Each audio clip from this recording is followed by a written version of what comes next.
Hey, good evening. So, let's talk today about what actually happens when a modern city gets caught in a serious infrastructure problem in the middle of winter.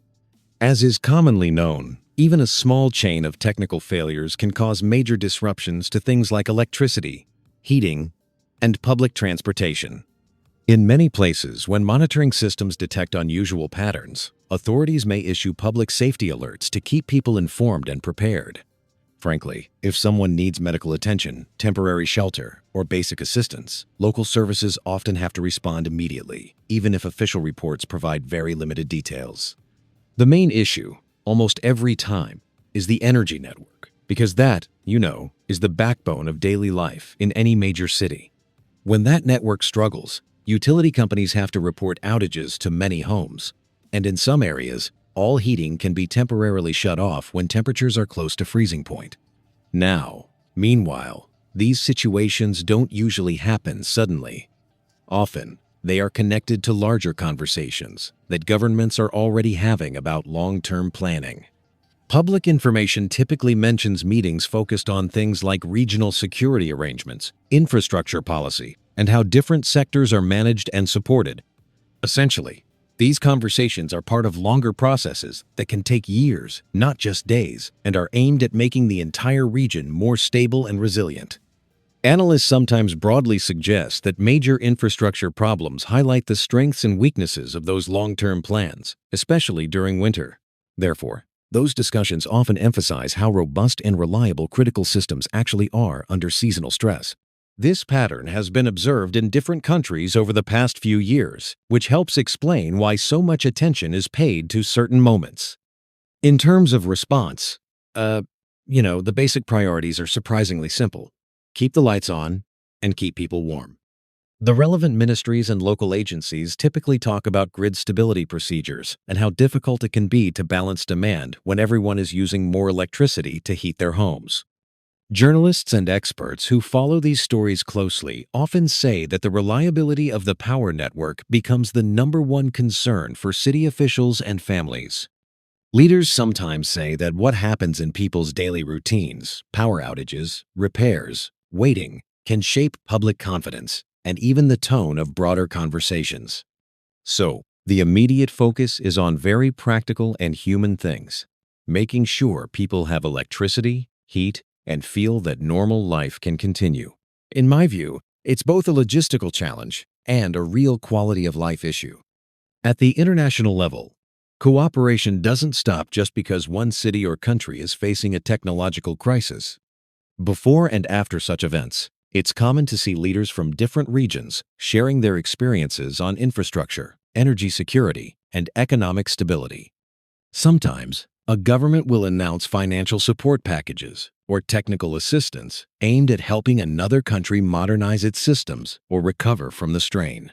Official statements typically talk about shared responsibility and the idea that long-term solutions only work when all parties are engaged.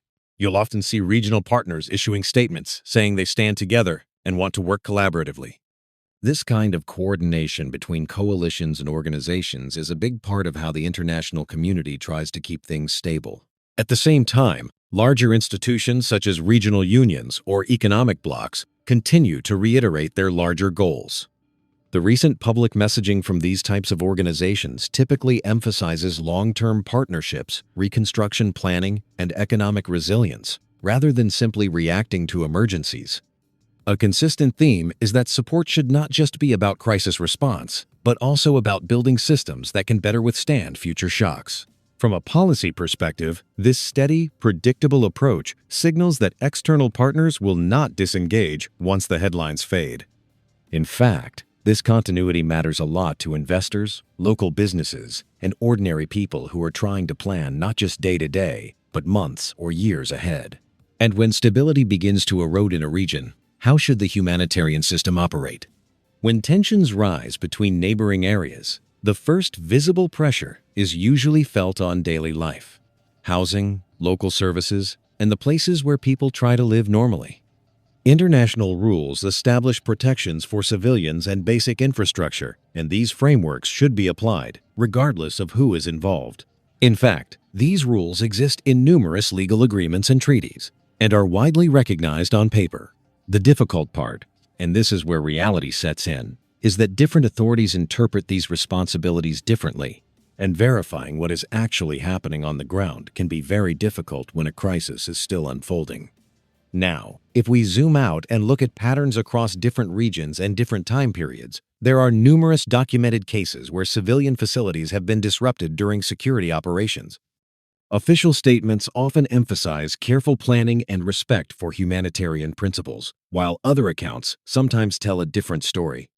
From a factual perspective, public reports show that access for independent observers is not always consistent, and this makes accountability slower and more complex. The perspective of many analysts, and this is clearly an opinion, not a proven fact, is that stronger and earlier monitoring by neutral parties could mitigate long-term damage, even if it doesn't prevent every incident. This perspective comes from looking at multiple past situations, rather than focusing on just one place or one moment. But, beyond the language of policy and legal terms, there is always a quiet human aspect that doesn't often make the headlines. In many cases, authorities and aid organizations arrange for the systematic relocation of people from high-risk areas to safer ones, sometimes over weeks or months. These efforts typically include temporary housing, educational support, and basic services to help families cope while the situation is assessed. When people are displaced in this way, it's not just about geography. Routines, relationships, and local identities are all disrupted. The lived experience on the ground, which is more interpretive than purely factual, feels like being asked to rebuild one's life while the rulebook keeps changing in the background. If we consider how territories and administration are discussed, data from research institutions and open sources often describe shifts in control or governance of certain areas in broad strokes, usually based on size or population. This type of measurement is accurate within its limited scope. It deals only with numbers and maps. But numbers alone don't capture what daily life looks like within those lines. Historically, if you study different regions and different decades, you see a pattern where maps can change faster than institutions or trust. Many policy experts argue, and this is clearly an analysis, that long-term stability depends more on inclusive agreements and functioning institutions than on short-term shifts in who manages which district. Meanwhile, there's another layer that isn't always dramatic, but affects people every day: infrastructure and basic services. During times of conflict, it's common to hear about disruptions to power supplies, communication networks, or transportation routes, often without detailed explanations of how or why they occurred. Official updates typically frame these problems as technical or security challenges that are being managed. In reality, even minor disruptions can have a significant impact on homes, small businesses, and medical services. From a practical perspective, and this part is largely a matter of informed opinion, investing in robust systems, better early warning tools, and smart repair logistics can quietly save more lives and livelihoods than any headline-grabbing decision. Ultimately, there's also the question of how leadership and administration respond over time when a region is under sustained pressure. Governments and institutions sometimes restructure teams, bring in people with experience in security planning or digital systems, and try to coordinate more closely with external partners. In public statements, these steps are presented as strategic moves to improve decision-making and crisis management, and it's easy to verify this claim in official communications. However, whether these changes actually work depends on implementation, transparency, and the public's trust in the process. And this part is always more subjective. In the long run, the hope is, again, this is a forward-looking perspective, not a guaranteed outcome, that better coordination and more open communication will lead to more stable and predictable conditions for ordinary people in times of crisis.